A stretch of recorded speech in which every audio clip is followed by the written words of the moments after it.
still have Everybody that can try, trauma. Everybody can try. I Yeah. still have the trauma of not being able to say anything. Yes, say so much. What I think you can talk about that more. What is your biggest phobia? What is your biggest phobia? Phobia. It's very ironic. It's like it's been designed. My biggest phobia. Other Yes. than the public speaking. Other than public speaking. Yeah. Hmm. Maybe it will be relating to public speaking. Like, why am I afraid of public Mhm. speaking? It's also a bit, not really embarrassing, but I think it takes a lot of humility to admit the type of phobia that I have. I think my biggest phobia is the fear of what people will say. Whether it is your friends, whether it is at work. A lot of my friends have been telling me about it. It's something that I need to just relax about. It's okay to make mistakes. You can just learn from it. You can just chill and relax about it. And okay, it's not good, but at least you stand up from it. So it's something that I'm already in my midlife, but it's still something I'm learning to overcome, which is the fear of what people would say about me, which is, I think, a very paralyzing fear because it makes you stop from trying out things that you could actually, you never know, you could be excellent about it, or it stops you from trying out things that could actually be good for you, like maybe trying out a new sport, trying out new opportunities, just because you're afraid that people would think what people would comment. So, and again, just like what our president has said earlier, this club is really a step in terms of being able to overcome that fear. The most logical reason I know that's why I'm afraid of speaking is because what if I go around, I stammer just like what I'm doing now? What would people say about me, or will they get bored, or will they even listen? But yes, again, just as what we have concluded, just do it. Don't care what people say. Just do it. Thank you. Anyway, there you go. Knock and close it off. Okay, good afternoon everyone. We are a small group today. My name is Arnie. I'm the Toastmasters of the day today. So earlier I was with most of you guys and in the pantry eating, and Penny asked me, how are you? And the first thing that I said is, I'm scared because I'm the Toastmasters of the day. I do speak in quite a number of engagements, like for example in the church, but I still always have that fear of speaking in front, not just about speaking in front of, but on what I would say, how I would organize the things I would say. And coming up here, I just researched a bit, and not really researched a bit, I googled a bit, like in terms of fear of public speaking, and I came across this. They say there's a technical term for fear of public speaking, which is glossophobia. And I think I have that, but my friends always say that it doesn't, it's not obvious that I do have, but I do have a fear of public speaking. That's why maybe up until now, I've only given my P4. I'm stuck with my P4, but anyway, most of us will always have this fear. And there was a research also that was, I read when I first joined Toastmasters, that there's a higher statistics of people who are afraid to speak in front than those who are afraid to die. I'm not sure the accuracy of the data that they use in that, but yes, I believe everybody has this fear of public speaking. And Toastmasters is one of those avenues or clubs that actually helped me in terms of maybe slowly overcoming that fear, or getting a bit more comfortable in speaking with strangers, speaking in front, and speaking in on the fly. I mean, speak on your feet, like for example for the table topics. So maybe because we're just a small group, maybe you can share. We tried to make it more interactive because I shared my fear of public speaking. Maybe if we could each have a round table, maybe of what was that unforgettable time that you're very afraid to speak, and you just, I don't know if it's embarrassing, but up to you. Maybe it's an embarrassing time, or it's a milestone in your time, milestone in your life that you decided to speak. I would start. I can never forget that. It was on my sixth grade in primary school. I don't know if that's how the education system calls it here in Singapore, but in the Philippines, in my sixth grade, my teacher volunteered me to do. We also have this contests, speech contest, extemporaneous speech, which is like our table topics, is impromptu. Because she thought she gave me that opportunity because in a way I'm quite, I think, good in writing essays. So she thought it's good for you to be exposed a little bit in terms of public speaking. So she she volunteered me to join a contest for impromptu speech where you have to speak about the topic, like our table topics, but it's for 5 minutes. So I can vividly remember that because it was so embarrassing. So for 5 minutes, and I can still remember my topic, which is about gunless society. So I think I spoke about it for about less than 30 seconds, and I just keep repeating what I was just saying until less than a minute. I don't have any more to say. So I just said thank you. So I didn't finish the 5 minutes, and to me, that was not really traumatic, but it's vivid to me. I cannot forget that. Maybe that's why up until now, I would still have that fear of speaking in front, how to start, how to organize, what do I say. So yeah, maybe some of you can share, or maybe Penny can start because she's very expert in public speaking. How? This is not so much to do. Thank you for having me, by the way, DBS. This is not so much to do with speaking, but it's more on stage and entertaining. And I went from 4 years old. I went to professional ballet school, and then that transitioned to tap and on the stage, national. And the teacher, Miss Rouse, in this festival, this competition, was willing me on my tap dance to win the cup. And for whatever it was, I was 7 or 8, I promise you, I just forgot right in the middle. I was doing and to this day, I cannot ever remember the next steps. And I was a little girl, I just froze, I cried a little bit, went like that and ran off the stage. Needless to say, I didn't get the cup. So Miss Rice was very disappointed, but that taught me that don't let the audience scare you, just do it. Well, that's Just do it. Let's do it. Yeah, don't let the audience scare you, just do it. That's Thank you. That was very exciting. Don't just do it when you're in front. Just do it. Who else want to share before? Just go around. Just go around the circle. Go around. Go around. Yes. Right.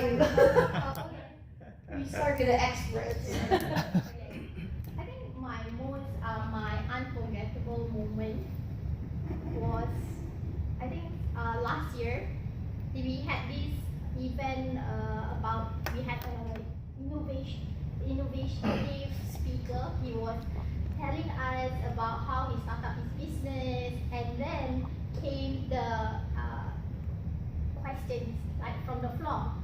And I was sitting there and I was looking at the audience and nobody was raising their hand to ask questions. So I took that opportunity to ask questions. But somehow the audience does not agree with the kind of question that I gave to the speaker. And that was the first time I got my first boo from the audience. But somehow it feels great, because I felt that after I initiate the move to speak to the speaker, other people were starting. I started the ball rolling, and other people were speaking to the speaker and asking questions. So even though like the audience booed me in a way, like how Penny says, like not to be feared by what others judge you, but I mean in the end, the result was I still took picture with the speaker. And eventually, I asked another question, and it got a very nice wrap up. So, yeah, that was an experience that I had.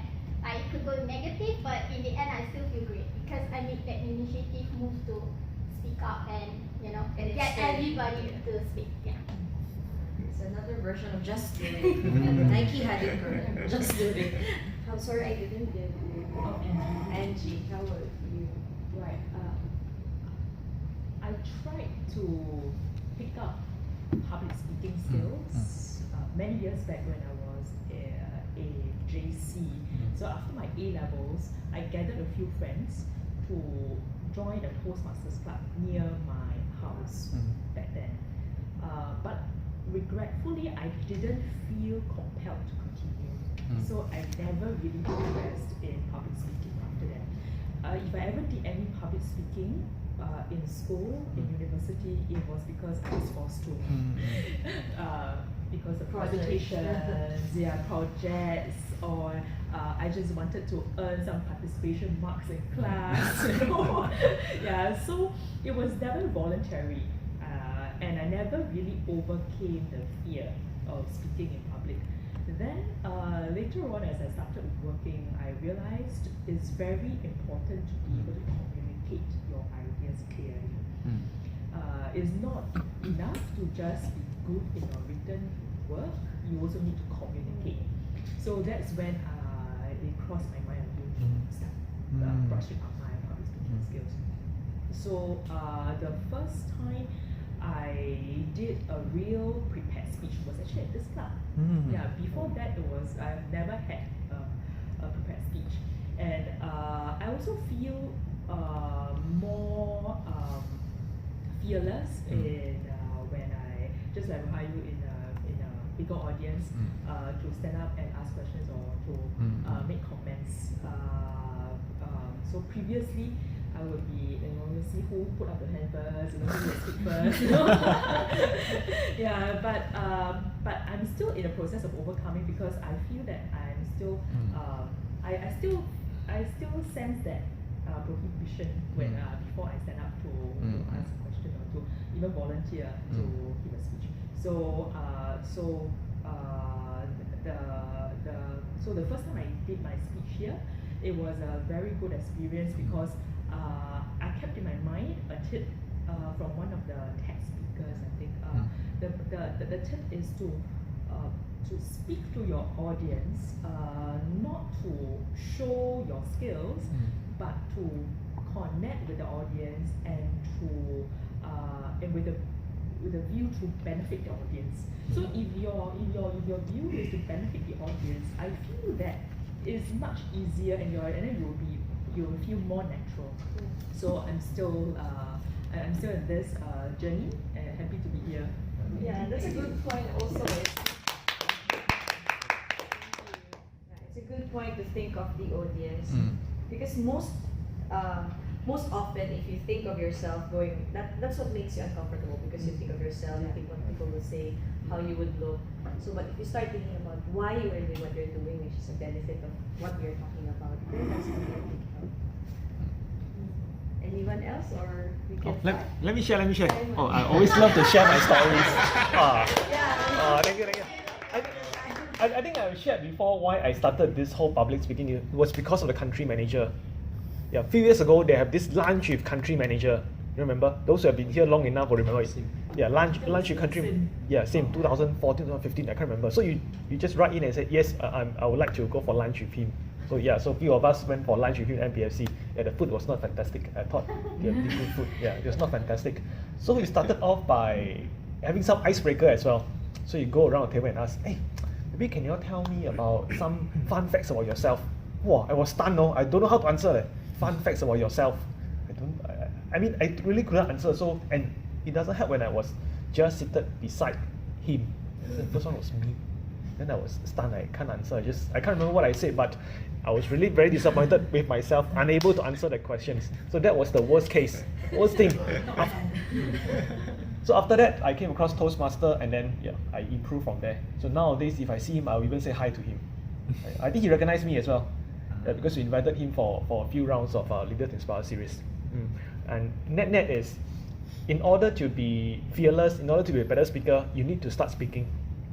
Need to start speaking. So today is your icebreaker, so make sure you carry on. After about 4 or 5, you'll be like Angie, you'll notice that you become more talkative. When your boss asks you a question, you'll be very happy to answer. Okay, I'll check with Prashant after this, after a few months. Oh, I know his boss. Okay, so Prashant, right? No, not Prashant. I thought you for IDSS. No, not for IDSS. Oh, I'm sorry. I thought you were. Thank you, Simon. So now you can, with a vengeance, huh? Yeah. You can already tell about fun facts about yourself. Correct. So maybe we could start. Yeah, let's start. Start off, yeah. We've talked about our fear of public speaking, and I think in conclusion of our short getting to know each other is just do it. And that's why we have our P1 speaker and P9 almost finishing the entire project. So just do it.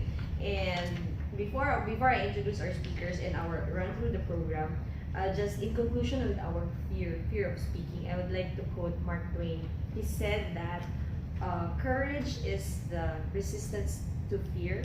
Courage is resistance to fear, mastery of fear, not the absence of fear. So it's okay. We are afraid to speak, we are afraid to go in front, but it's about taking up the courage to just overcome it. And as we said, our conclusion for the day, just do it. So just to run through, because most of us are familiar with the program, just to run through on the 3 segments, we have, the first segment is on prepared speech. We have 2. One is giving a P9 speech and one is giving an icebreaker speech. And the second segment will be our table topics, which is to practice our impromptu speaking. And the third segment of the program is our evaluator. We have evaluators who are assigned for each speaker to give points, like strengths and points to improve in terms of their speech. For all these segments, we have the timer, and we have Sam to help us in the timer. And for the act counter, to keep track of our fillers, like I think I have a lot of that. But so we have Simon to help us out on that. And without further ado, I would like to introduce our first speaker for this session. Oh, I'm so sorry. Sorry. I'd like to call our president. Our president's address is my first time.